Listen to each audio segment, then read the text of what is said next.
안녕하세요, 김정환입니다. 지난 시간까지는 응답 예제에 대해서 살펴봤는데 이번에는 반대로 요청하는 예제를 살펴보도록 하겠습니다. 총 3개의 예제를 살펴볼 건데 첫 번째는 파라미터를 어떻게 선행 처리하는지 파람이라는 예제를 살펴볼 거예요. 그리고 나서 vhost 예제를 살펴볼 건데 요거는 가상 호스트를 어떻게 다루는지 설명하는 예제입니다. 마지막으로 멀티파트 예제를 보는데요. 요거는 클라이언트에서 업로드한 파일을 서버에서 어떻게 처리할 수 있는지 보여주는 예제입니다. 이번에는 파람스라는 예제를 봅시다. 이그젬플 폴더에 파람스에 보면 index.js가 하나 있네요. 똑같아요. express.js를 가져왔고 객체를 생성해서 앱이라는 변수에 할당했습니다. 그리고 나서 10번째 줄에 보면 가짜 users db를 만들었어요. dj, toby 이렇게 쭉 있습니다.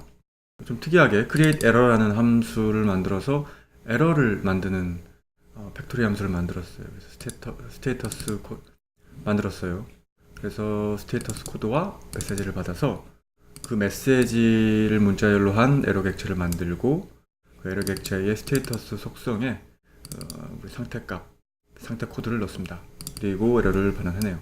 아마 이후에 에러가 발생하면 이 함수를 통해서 에러를 만들려고 하는 것 같아요. 이제 본격적으로 파라미터를 어떻게 처리하는지 나오네요. 먼저 앱이 이 익스프레스 인스턴스죠. 앱에 파람 메소드를 썼습니다. 그래서 인자를 2개 받는데 첫 번째는 어떤 파라미터를 대상으로 할 것인가 라고 해서 여기는 배열로 넣었어요. 2개를 넣었네요. to라는 파람과 from이라는 파람.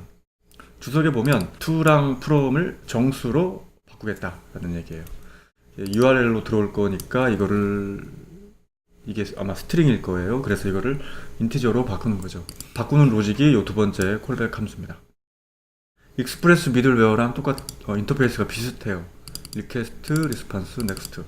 그리고 추가로 number와 name이 들어오는데 이 name이 아마 이 to나 from이라는 값일 테고 넘버는 실제 요 파라미터의 값이 들어올 겁니다.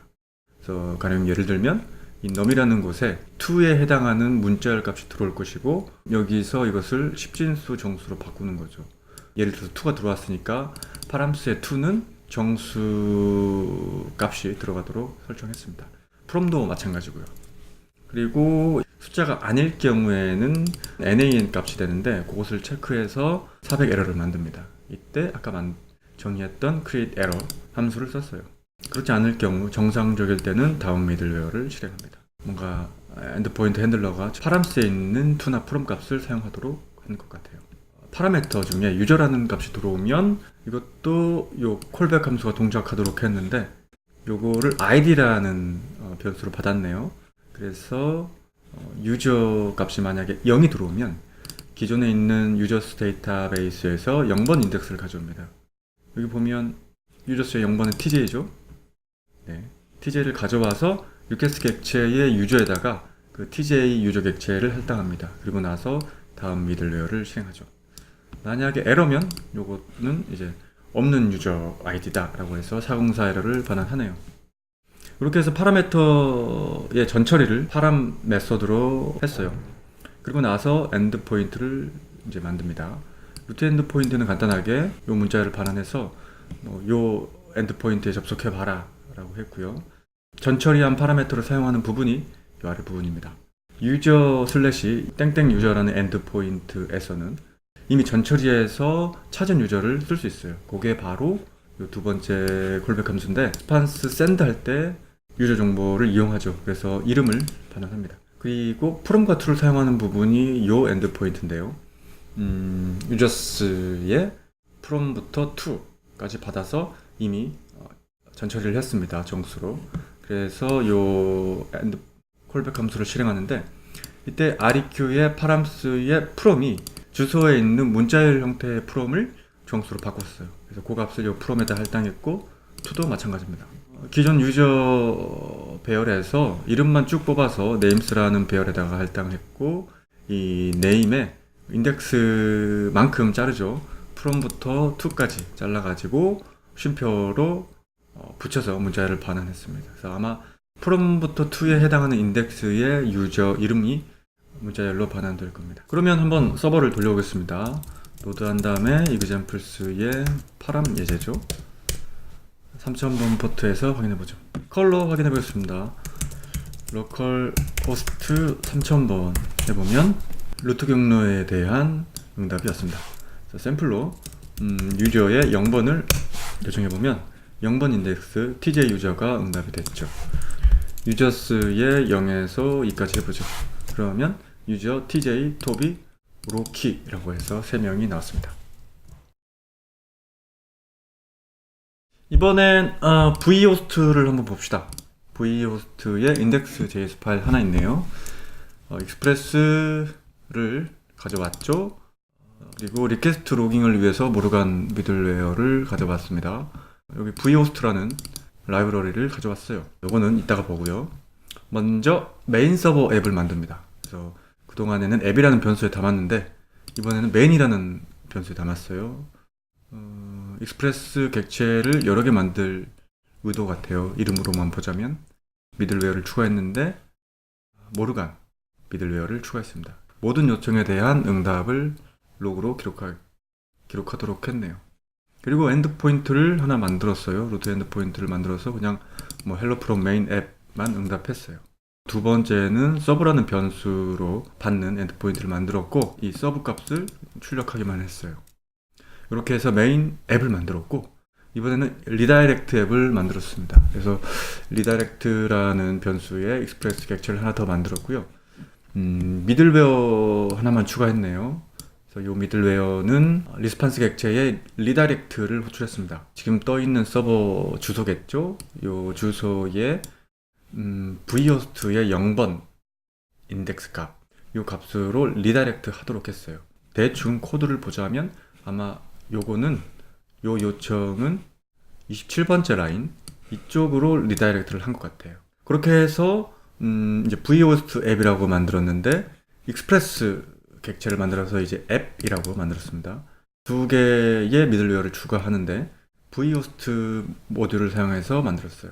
모든 것.example.com으로 들어오게 되면 위에서 정의했던 리다이렉트 앱이 처리하도록 했고 example.com이라고 들어오면 메인 앱이 담당하도록 했어요. 예를 들어 foo.example.com이 들어오면 리다이렉트가 처리하게 했는데 이 리다이렉트는 다시 그 모든 것이라는 부분, 이 부분이 리퀘스트의 호스트 부분으로 들어옵니다. 그래서 루트의 요 cname이 경로인 주소로 리다이렉트를 하겠죠. 그렇게 되면 메인 앱에 서브 엔드포인트로 들어옵니다. 그래서 로그에다가 그 cname을 적겠죠. 그러면 서버를 돌리기 전에 이 주석에 있는 설정을 해보죠. 가상 호스트를 설정하기 위해서 이 설정을 추가하라고 하네요. 맥 기준으로 보면 프라이빗의 ECT 호스트에 있고요.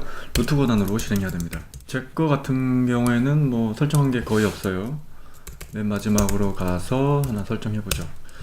요거 복사해서 가져오겠습니다. 이렇게 해서 가져오면 foo.example.com으로 가면 로컬호스트로 떨어집니다. 나머지 바나 example.com도 마찬가지예요. 저장하고요. 서버를 한번 돌려봅시다. 노드의 example의 vhost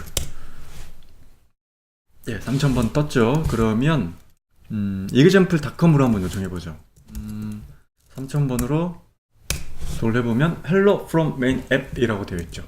그래서 루트 엔드포인터가 들어와서 요 메인 앱이 처리를 한 것을 확인할 수 있습니다. hello from main app, hello from main app. 그러면 이번에는 put.example.com으로 요청을 해보죠. 이 앞에 cname을 foo라고 붙여서 요청합니다. 그러면 found redirecting to foo로 되어 있죠. 어떻게 이게 돌아갔을까요? 차근차근 살펴보죠. put.example.com이 들어왔기 때문에 리다이렉트 앱이 실행됩니다. 리다이렉트는 이 콘솔 로그를 우선 찍죠. 그래서 리퀘스트에 vhost 로그를 찍습니다. 그것이 바로 이 로그죠. 그래서 0번에 foo라고 해서 cname이 적혔죠. 그래서 리퀘스트 vhost의 0번 인덱스로 리다이렉트를 했습니다. 이 foo로 리다이렉트 했기 때문에 메인에 이 서브가 foo로 설정돼서 들어왔을 거예요. 그래서 응답은 requested to라고 떴을 거예요. 응답을 보면 리다이렉트가 안 된 것 같아요. 왜냐하면 리다이렉트 앱의 응답만 왔기 때문에요. 컬 옵션 중에 L 옵션을 줘보면 리다이렉트를 합니다. 그래서 requested to로 돼 있죠. 보면 이게 여기서 리다이렉트 돼서 이쪽으로 들어와서 requested to가 응답된 걸 확인할 수 있죠. 세 번째 리퀘스트 예제인 멀티파트를 보죠. index.js에 보면 익스프레스 객체를 가져왔고 멀티파티라는 서드파티 미들웨어를 가져왔습니다. 그리고 util이라는 노드 기본 모듈의 포맷 함수를 가져와서 변수에 담아놨죠. 먼저 익스프레스 객체를 만들어서 앱에 할당했습니다. 그래서 get 함수로 루트 엔드포인트를 정의했어요. HTML 폼 문자열을 이렇게 응답합니다. 그래서 메소드는 포스트로 하고 엔크립트 값을 멀티파트 슬래시 폼 데이터라고 했어요. URL 엔코디드와 다르게 큰 데이터, 즉 파일 같은 것을 서버로 전송할 때 쓰는 방법이에요. 그래서 타이틀 필드를 만들었고 파일 필드를 만들었어요. 요거는 이미지라는 변수로 받도록 했네요. 그리고 서밋 버튼을 하나 만들었습니다.